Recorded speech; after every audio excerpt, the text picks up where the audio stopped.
The future nurse 24 YouTube চ্যানেলে তোমাদের সকলকে স্বাগতম। তো গতকাল অর্থাৎ 7 জুন 2026 সানডে আমাদের জেইপিবিএন এবং জেই এমএসসিএন এবং জেনপাস সমস্ত ডব্লিউবি জেইর আন্ডারে এনএমজিএনএম যা যা এক্সাম হয় সমস্ত কিছুর এক্সাম ছিল তোমরা জানো। এবং ওভারঅল আজকে আমি যে মেন টপিকটার উপর ফোকাস করব, যে এক্সামটার উপর ফোকাস করব সেটা হচ্ছে জেইপিবিএন অর্থাৎ joint entrance post basic BSc nursing 2026 entrance এক্সামের details analysis with question answer explanation. আজকে হয়তো ফুল এক্সপ্লানেশন হবে না, আজকে আমি চেষ্টা করব 10টা কোশ্চেন করে দেওয়া, তারপরেও আস্তে আস্তে ডিসকাশন করব। কিন্তু অনেক জায়গা থেকেই তোমরা বিভিন্ন জায়গায় যে যারা পড়ো অ্যান্সার কি পেয়েও গেছো হয়তো, কিন্তু অফিসিয়াল অ্যান্সার কি নয় সেটা হচ্ছে প্রবাবেল অ্যান্সার কি।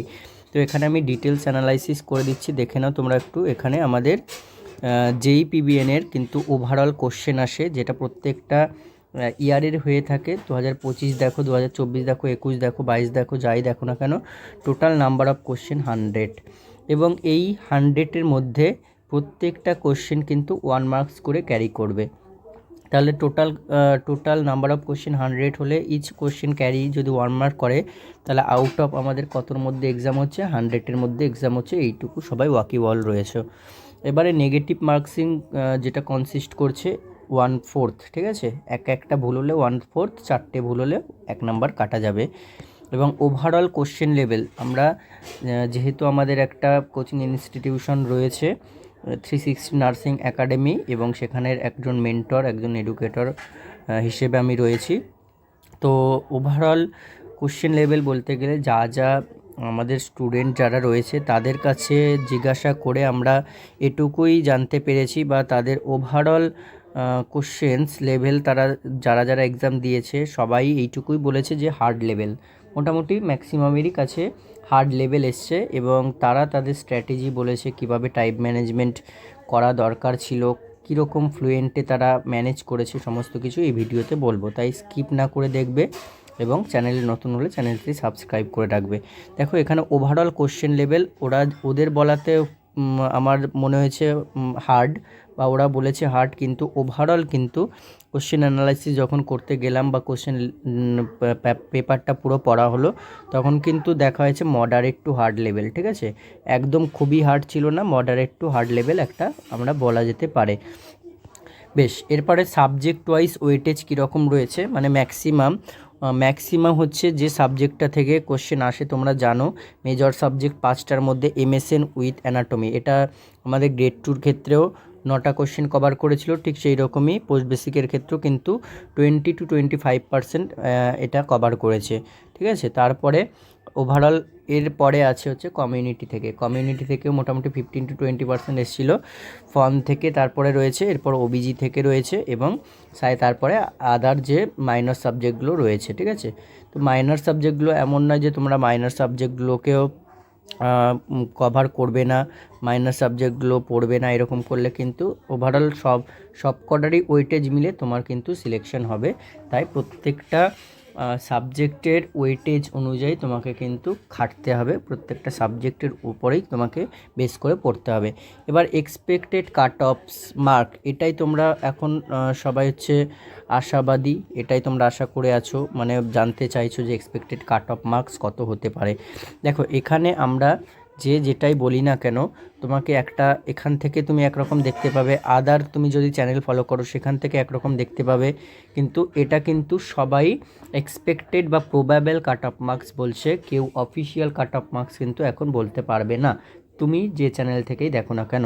তাহলে আমরা একটা মোটামুটি আইডিয়া করে আমাদের বিভিন্ন স্টুডেন্টসদের কাছ থেকে রিভিউ নিয়ে, ঠিক আছে, পোল ক্রিয়েট করে এইটুকুই জানা গেছে যে যেভাবে আমরা পড়িয়েছিলাম, পড়ানোর মধ্যেও এমএসএন উইথ অ্যানাটমি মানে ডিরেক্ট একদম বই থেকে বাদ দাও, আমি পিয়ার যাদবের প্রসঙ্গ এখানে আনছি না, কিন্তু যেভাবে আমাদের পড়ানো হয়েছে ডিরেক্ট হচ্ছে পড়ানোর মধ্য দিয়ে প্রায় 70% কিন্তু এসেছে, এবং তারপরে 30% তারা যেহেতু লং কোশ্চেন ছিল, তারা নিজেরাই বলেছে লং কোশ্চেন এসেছিলো, প্রচুর লেন্দি কোশ্চেন এসেছিলো, টাইম কনজিউমের ব্যাপার, ওই জন্য টাইম ম্যানেজমেন্টটা কিন্তু তোমাদের দিতে হবে।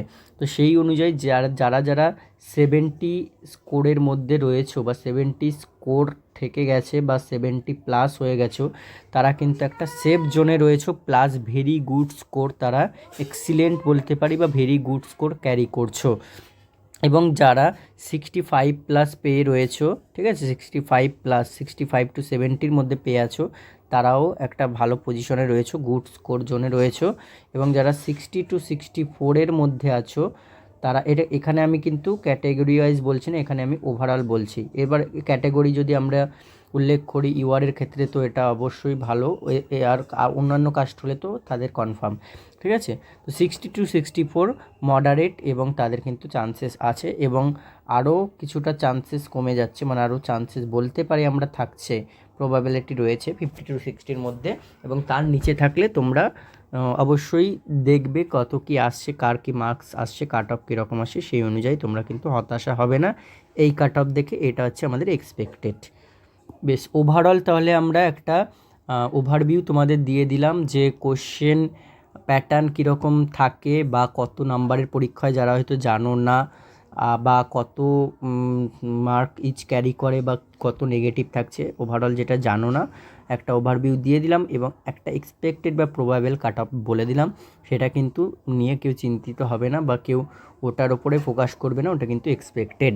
বেশ, এবারে আমি বলে দিয়েছি যেহেতু যে অ্যানালাইসিস করা হবে তার সাথে সাথে সলিউশনসও হবে। এমন নয় যে আমি শুধুমাত্র থাম্বনেলেই বললাম কিন্তু এখানে দেখালাম না ব্যাপারটা, সেটা কিন্তু কোনো ভিডিওতে আমি করি না।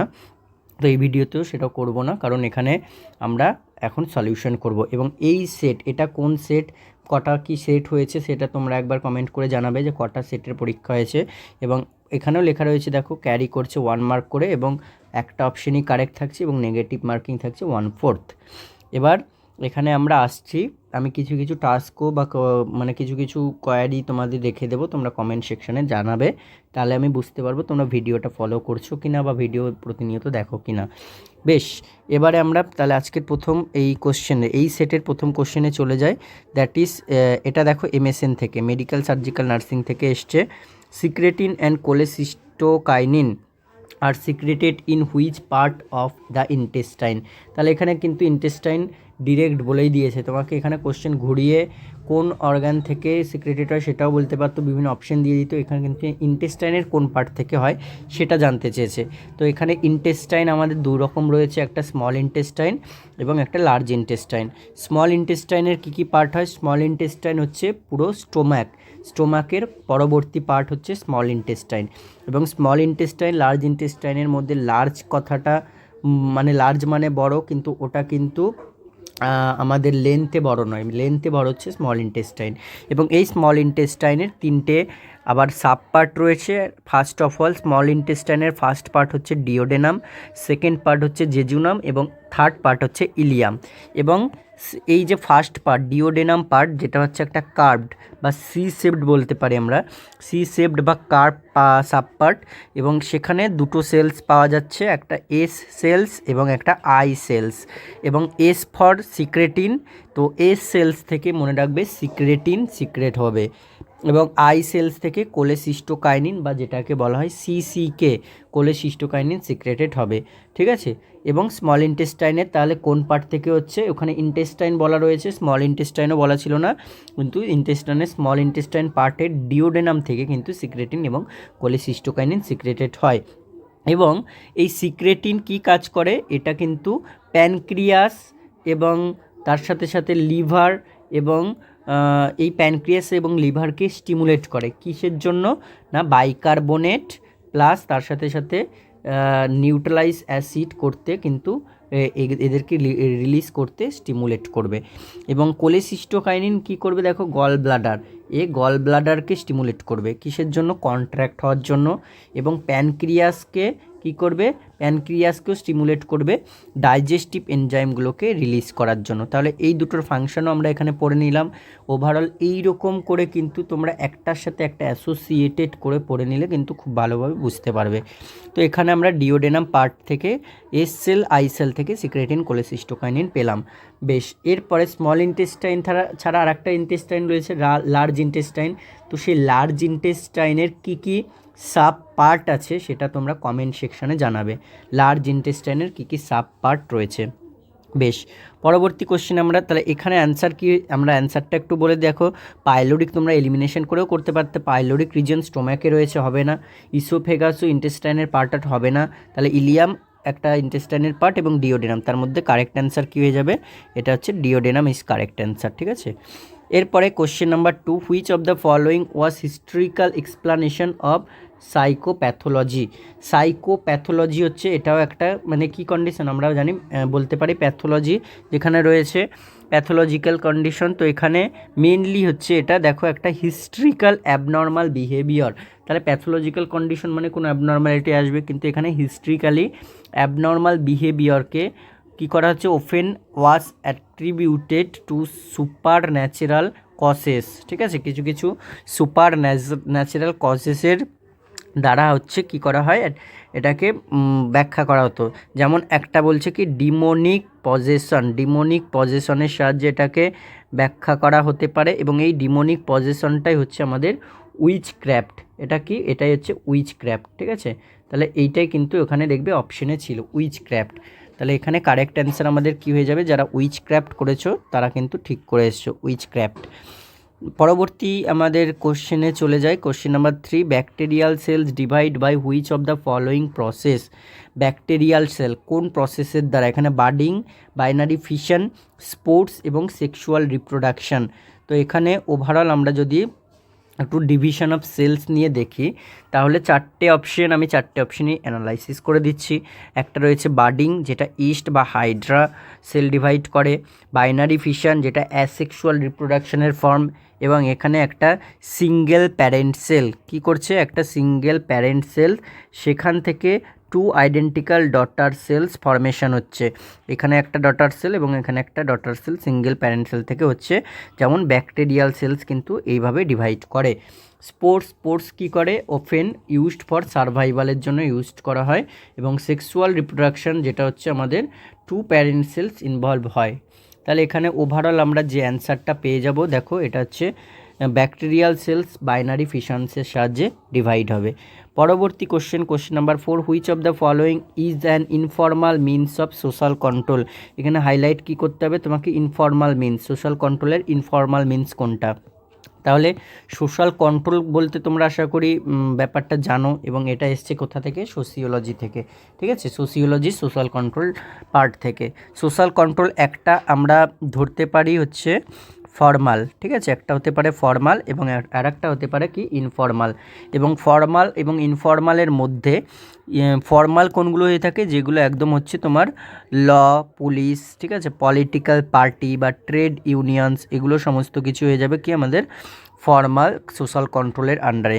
এবং ইনফর্মাল যেটা হতে পারে দ্যাট ইজ কি রিলিজিয়নটা আমাদের কী হয়ে যাবে, পুরোপুরি ইনফর্মাল হয়ে যাবে, ঠিক আছে। তাহলে এখানে কারেক্ট অ্যান্সারের মধ্যে আমরা কী পেয়ে যাব, কারেক্ট অ্যান্সারের মধ্যে দেখো that is option number B, religion. Political party, trade union, factory, এগুলো সব হচ্ছে formal social control. Next question number 5, control of food intake is integrated by which part of the brain. তাহলে এখানে আমাদের এটাও অ্যানাটমির কোশ্চেন, অ্যানাটমির হচ্ছে ব্রেন পার্টের question, hypothalamus, thalamus, medulla oblongata এবং সেরিব্রাল কর্টেক্স। এখানে হাইপোথ্যালামাসকে আমরা জানি বলা হয় মাস্টার গ্ল্যান্ড। তাহলে তোমরা কমেন্ট করে জানাবে মাস্টার গ্ল্যান্ড কোন গ্ল্যান্ডকে বলা হয়, মাস্টার গ্ল্যান্ড। ওকে, দেখো এখানে আমরা কি ফাংশন অফ হাইপোথ্যালামাসের কি ফাংশন একটু জেনে নিই। দ্যাট মিন্স এটা কি করে, এটা হচ্ছে হরমোনাল পার্ট তো আছেই, মানে এ হচ্ছে একে মাস্টার গ্ল্যান্ড এই জন্যই বলা হয়, প্রত্যেকটা গ্ল্যান্ডের হচ্ছে হরমোন রিলিজিং এবং ইনহিবিটিংয়ে কন্ট্রোল করছে হাইপোথ্যালামাস। তাছাড়া কি করে, অ্যাপেটাইট রেগুলেশন, অ্যাপেটাইট মানে কি করছে, হাঙ্গার এবং স্যাটাইটি সেন্টার কিন্তু এখানেই থাকছে। তাই জন্যই কিন্তু ওই যে ব্যাপারটা বলেছে ইটিংয়ের জন্য সেটা কিন্তু এই কন্ট্রোল করছে। তাছাড়া হরমোনাল ইন্টিগ্রেশন বা হোমিওস্ট্যাসিস, দ্যাট মিন আমাদের ইন্টারনাল বডি টেম্পারেচার কন্ট্রোল এও কিন্তু করে। তাহলে এখানে হচ্ছে কি বলেছে, integrated by food intake control, integrated কোন পার্টের দ্বারা হচ্ছে, দ্যাট মিনস হাইপোথ্যালামাস বা মাস্টার অফ মাস্টার গ্ল্যান্ড, ঠিক আছে।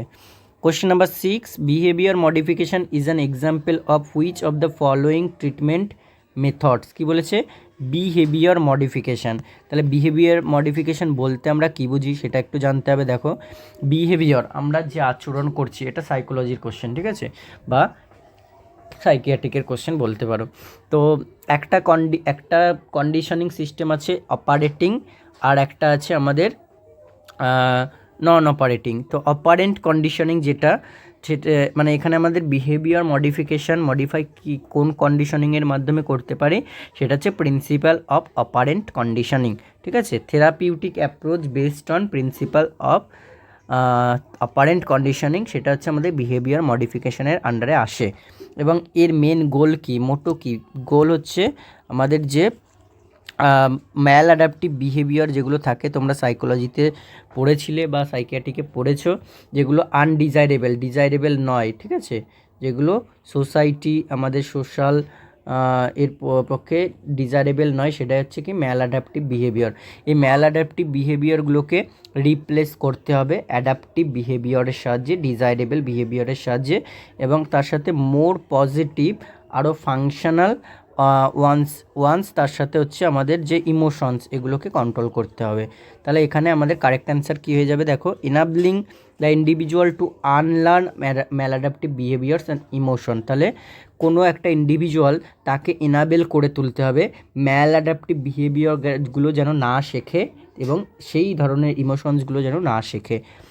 নেক্সট কোশ্চেনে চলে যায়, question number 7, and the question is beta blockers নিয়ে কোশ্চেন এসছে। তাহলে এমএসএনের কোশ্চেন, এখানে আমরা কী কোন সাবজেক্টের কোশ্চেন পাচ্ছি, দেখো, 1এরটা পেয়েছি আমরা মেডিকেল সার্জিক্যাল নার্সিং, 2এরটা পেয়েছি আমরা সাইকোলজি, 3এরটা পেলাম আমরা মাইক্রোবায়োলজির, 4এরটা পেলাম আমরা সাইকোলজি বা সাইকিয়াট্রি, 5এরটা পেলাম আমরা অ্যানাটমি, 6এরটাও পেলাম আমরা সাইকোলজি বা সাইকিয়াট্রি, 7এরটা আমরা পাচ্ছি আবার সেই medical surgical nursing.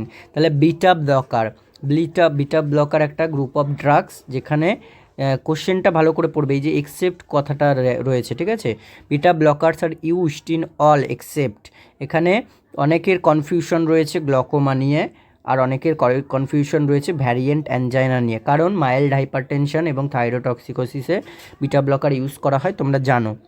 But glaucoma এবং ভ্যারিয়েন্ট অ্যানজাইনার ক্ষেত্রে দুটোর মধ্যে কিন্তু গ্লকোমাতে আমরা কিন্তু ইউজ করে থাকি, ঠিক আছে, গ্লকোমার ক্ষেত্রে কিন্তু আমরা ইউজ করে থাকি বিটা ব্লকার।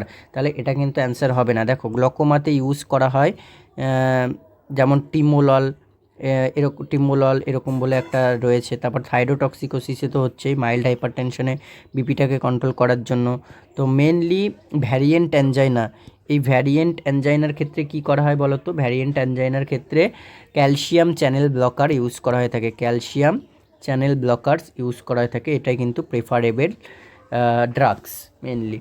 তাহলে এখানে আমাদের কারেক্ট অ্যান্সার কী হয়ে যাবে বলো, variant angina is the correct answer.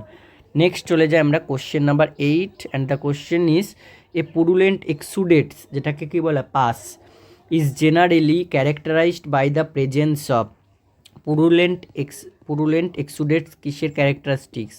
এখানে আমরা দেখো পুরুলেন্ট এক্সট্রুডেটস নিয়ে একটু লিখে দিয়েছি আমি, প্রত্যেকটারই ডিটেলস অ্যানালাইসিস তোমরা পেয়ে যাবে এখানে। পুরুলেন্ট এক্সট্রুডেটস যেটাকে কী বলা হচ্ছে পাস ফর্মেশন। তো এই পাস ফর্মেশনে মেন কম্পোনেন্টস থাকছে হচ্ছে আমাদের নিউট্রোফিলস এবং কিছু নেক্রোটিক হচ্ছে আমাদের কি ডেব্রিস। তো এই নিউট্রোফিলস হচ্ছে এদের অ্যাকিমুলেশনটা হলমার্ক অফ পুরুলেন্ট ইনফ্লামেশনকে বোঝায়, এবং নেক্রোটিক ডেব্রিস হচ্ছে ডেড টিস্যু নিয়ে তৈরি বা সেলস নিয়ে তৈরি, লিকুইফাইড রিমেন্স অফ ডাব্লিউবিসি, এগুলো নিয়ে কিন্তু পুরুলেন্ট এক্সুডেট বা পাস ফর্মেশন হয়। তাহলে এরাই হচ্ছে এদের ক্যারেক্টারিস্টিক ফিচার্সের মধ্যে পড়বে, ঠিক আছে। দেখো, মিউকাস নয়, সিরাস ফ্লুইড নয়, ম্যাক্রোফাজেস, কানেকটিভ টিস্যু, এটা অনেকে অ্যান্সার করে আসছে হয়তো, কিন্তু এখানে কারেক্ট অ্যান্সার হয়ে যাবে নিউট্রোফিলস অ্যান্ড নেক্রোটিক ডেব্রিস। 8টা কোশ্চেন আমাদের হয়ে গেল, এবং এই কোশ্চেনটাও তোমরা দেখতে পাচ্ছ কোথা থেকে এসেছে, পুরুলেন্ট এক্সুডেটস, ঠিক আছে, ক্যারেক্টারিস্টিক্স এটাও মেডিকেল সার্জিক্যাল নার্সিং উইথ অ্যানাটমির পার্ট। পরবর্তী আমাদের কোশ্চেন নাম্বার 9 এবং কোশ্চেন নাম্বার 10 এই দুটোই আজকে আলোচনা করব, তারপরে আমি ডিটেলস আরও পরপর আলোচনা করব। দেখ, which of the following is caused by histamine? Histamine, serotonin, bradykinin এগুলো সব হচ্ছে কি না, এগুলো সব হচ্ছে আমাদের ইমিউন মিডিয়েটর, ঠিক আছে, ইমিউন মিডিয়েটর, যেটা কোনো ইনফ্লামেটরি অ্যাকিউট ইনফ্লামেটরি রিয়াকশান হলে কিন্তু সিক্রেটেড হয়। তাহলে হিস্টামিন এটাও একটা ইমিউন মিডিয়েটর, সেরোটোনিন, তারপরে হচ্ছে ব্র্যাডিকাইনিন, ঠিক আছে। তাহলে এরা কি প্রাইমারি অ্যাকিউট ইনফ্লামেটরি রেসপন্সে এরা সিক্রেটেড হয় এবং তারপরে কি করে contraction of endothelial cell. Endothelial cell কোথায় থাকে? এন্ডোথেলিয়াল সেল হচ্ছে ব্লাড ভেসেলের ইনার লাইনিং, এন্ডোথেলিয়াল সেলকে কন্ট্রাকশন করে, তার ফলে কী হবে, ভাস্কুলার পারমিয়েবিলিটি ইনক্রিজ হবে, তাহলে ফ্লুইডসগুলো ইন্ট্রাভাস্কুলার থেকে এক্সট্রা ভাস্কুলার স্পেসে লিকেজ হবে, তার ফলে কী হবে, ইডিমা। তাহলে এখানে আমরা আমাদের জানতে চেয়েছে কি মেনলি কোন কোন মানে কোন প্যাথোফিজিওলজিটা করছে, that means increase vascular permeability বাড়িয়ে দিয়ে তারপরে ইডিমেটাস কন্ডিশন ক্রিয়েট করতে পারে। কোশ্চেন নাম্বার 10 এবং আজকে last question, hypertensive enlargement of the হার্টের হাইপারটেনসিভ এনলার্জমেন্ট এটা কিসের form? Hyperplasia, hypoplasia, hypertrophy, fatty infiltration. এখানে তাহলে এটা হচ্ছে anatomy with medical surgical nursing, mainly অ্যানাটমিরই পার্ট। হাইপারপ্লেসিয়া মানে হচ্ছে increase in cell number, hypertrophy increase in cell size, hypoplasia decrease in cell number, and fatty infiltration এটা fat deposit. তাহলে এখানে প্রত্যেকটা অপশনই আমি অ্যানালাইসিস করে দিলাম, কিন্তু এখানে তোমাদের কারেক্ট অ্যান্সার কী হবে? হাইপারটেনসিভ এনলার্জমেন্ট মানেই হচ্ছে, এনলার্জ করছে মানে কি, নিশ্চয় নাম্বারে এনলার্জ করবে না, হার্টের ফাংশন, এখানে কি হার্টের ফাংশন বেড়ে গেছে, তাহলে সেটাকে আমরা কার্ডিয়াক আউটপুট বেড়ে গেছে, তাহলে সেটাকে আমরা হাইপারটেনসিভ এনলার্জমেন্ট, হ্যাঁ, হার্টের ফাংশন বা কার্ডিয়াক আউটলোড হচ্ছে কমে গেছে, সেই জন্য কি হার্টের ফাংশনটাকে আরও বাড়াতে হবে, তাহলে কি করব আমরা, সাইজ ইনক্রিজ করা মানে কি হাইপারট্রফি হবে, ঠিক আছে। বেশ, এখানে তাহলে কারেক্ট অ্যান্সার আমাদের কী হয়ে যাবে, হাইপারপ্লেসিয়া নয়, hypertrophy is the correct answer. দেখো এরকম করে 10টা হলো, আরও এরকম 90টা কোশ্চেন রয়েছে, প্রত্যেকটা কোশ্চেন কিন্তু ধরে ধরে আমি এরপরে অ্যানালাইসিস করে দেবো।